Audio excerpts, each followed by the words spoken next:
Hello students, आज हम discuss करेंगे क्लास 11th का नेक्स्ट सेशन। पिछले वीडियो में हम पहले के 2 सेशन डिस्कस कर चुके हैं और इसमें अब हम जो डिस्कस करेंगे वो नेक्स्ट चैप्टर डिस्कस करेंगे जिसका नाम है skills for handling retail business. तो इसके बारे में हम जानेंगे। उससे पहले छोटी सी इंट्रोडक्शन दोबारा दे दूँ। मेरा नाम सुषमा है और मैं गवर्नमेंट सीनियर सेकेंडरी स्कूल चौबुतरा में एज अ वोकेशनल ट्रेनर काम कर रही हूँ। रिटेल मेरा सब्जेक्ट है। तो चलो चैप्टर शुरू करने से पहले हम क्योट देख लेते हैं, जो कि मेरी हर वीडियो में होता है। तो आज का क्योट है study hard, do good and the good life will follow. इसका मतलब है कि अच्छे से स्टडी करो, मेहनत करो, अच्छा करो और अच्छी ज़िंदगी जो है वो अपने आप आपके पीछे आएगी। क्योंकि जब आप अच्छा करते जाते हैं तो सारी चीज़ें अपने आप ऑन ट्रैक आती जाती हैं और इम्प्रूव होती जाती हैं, राइट। तो ये क्योट सिर्फ सुनना ही नहीं है, इसको इम्प्लीमेंट भी करना है, क्योंकि स्टूडेंट लाइफ में ये चीज़ें बहुत इंपॉर्टेंट होती हैं। तो हमारा पहला क्वेश्चन है डिफाइन स्किल। स्किल की डेफिनेशन पढ़ने से पहले मैं इसके छोटे से एग्जांपल से आपको बिल्कुल एकदम क्लियर कर देती हूँ इस कंसेप्ट को। देखो, स्किल क्या होती है? स्किल नॉलेज से डिफरेंट होती है।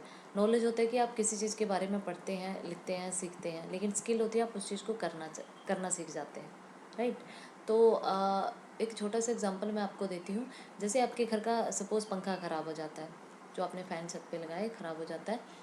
आपके घर में जितने भी पढ़े लिखे लोग हैं, कितना भी एक्सपीरियंस है, वो उसको ठीक नहीं कर पाएंगे, क्योंकि उसके लिए एक स्किल की ज़रूरत होगी। लेकिन आप किसी को बुलाएंगे, वो 50 या 100 रुपये लेगा, 10 मिनट में वो पंखा ठीक करके चला जाएगा। That is called skill. तो ये इसको स्किल बोलते हैं, जो किसी पर्टिकुलर चीज़ के लिए स्पेशल किसी इंसान के अंदर होती है, जो उसको काम करने के लिए मोटिवेट रखती है। तो डेफिनेशन भी देख लेते हैं। Skill is an ability to do a task with predetermined results within a given period of time, energy or both. It is the ability to do work with expertise. तो skill जो होती है वो पहले से ही डिसाइड किए हुए results को अचीव करने के लिए एक एबिलिटी होती है, जो पहले से काम डिसाइडेड होते हैं उनको करने के लिए within given period of time, energy और both. It is the ability to do work with expertise. Expertise मतलब किसी काम में आप निपुण हैं।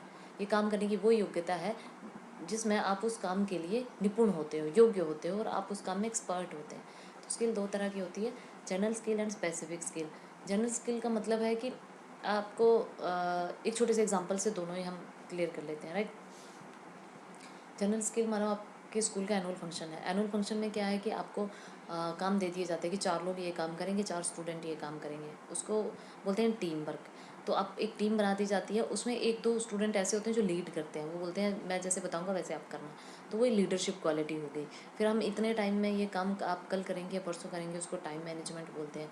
और वो अपने काम के लिए सेल्फ मोटिवेटेड रहते हैं, मतलब उनको अच्छा लगता है, मज़ा आता है काम करने में। ये होती है जनरल स्किल, जो कॉमनली हर इंसान में होती है। किसी में ज़्यादा होती हैं वो लीडर बन जाता है, किसी में कम होती हैं वो उनको फॉलो करते हैं। स्पेसिफिक स्किल का एक छोटा सा एग्जांपल लेंगे। देखो, कारपेंटरी का अगर आपने काम करना हो तो आप कोई भी उठ के उस काम को नहीं कर सकता है, चाहे काम छोटा है, चाहे बड़ा है, चाहे कैसा भी है। उसके लिए एक स्किल की ज़रूरत होती है और उस स्किल के लिए ट्रेनिंग की ज़रूरत होती है। चाहे आप अपनी फैमिली में या किसी इंसान के पास ये प्रोफेशनल ट्रेनिंग लें, आप ट्रेनिंग के बाद ही उस काम को कर पाएंगे। हम आगे बढ़ते हैं।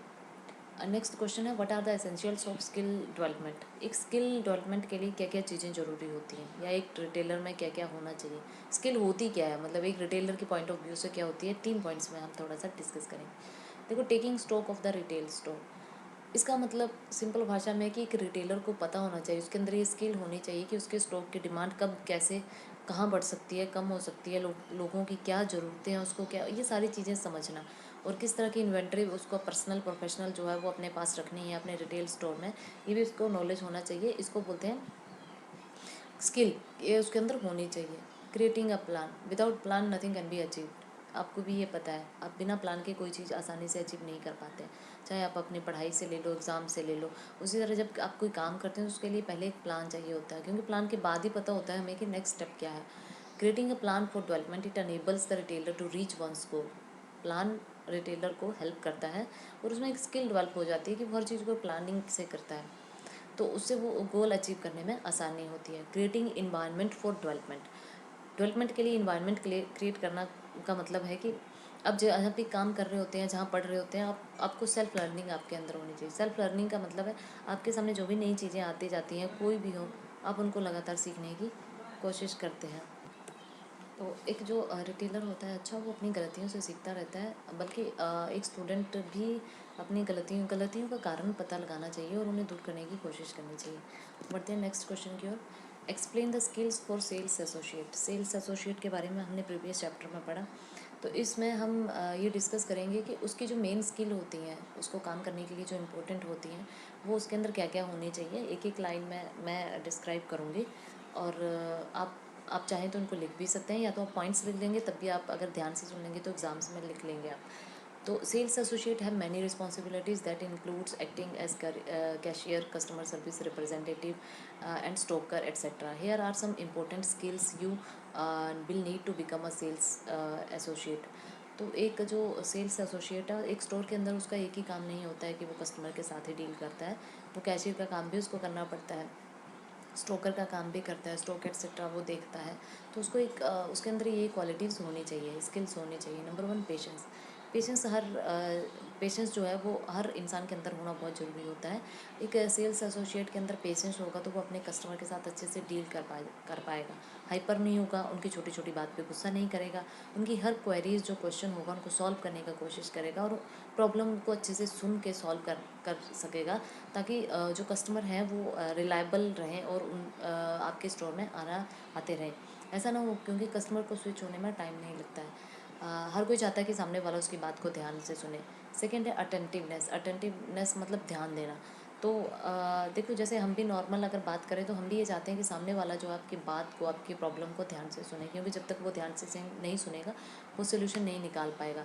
तो एक उसके अंदर ये स्किल होनी चाहिए कि कस्टमर को लगना चाहिए कि वो आपकी बात को ध्यान से सुन रहा है। नेक्स्ट है कम्युनिकेशन स्किल। कम्युनिकेशन स्किल आज के टाइम में हर जगह, हर इंसान, हर किसी के अंदर होना बहुत ज़रूरी है। इसका मतलब है कि आप जो बात जिस मीनिंग में सामने वाले को समझाना चाहते हैं वो उसी मीनिंग में समझे। मतलब कम्युनिकेशन गैप नहीं आना चाहिए। कस्टमर आपको जो बताना चाह रहा है या वो अपनी प्रॉब्लम जो समझाना चाह रहा है वो आपको बता सके।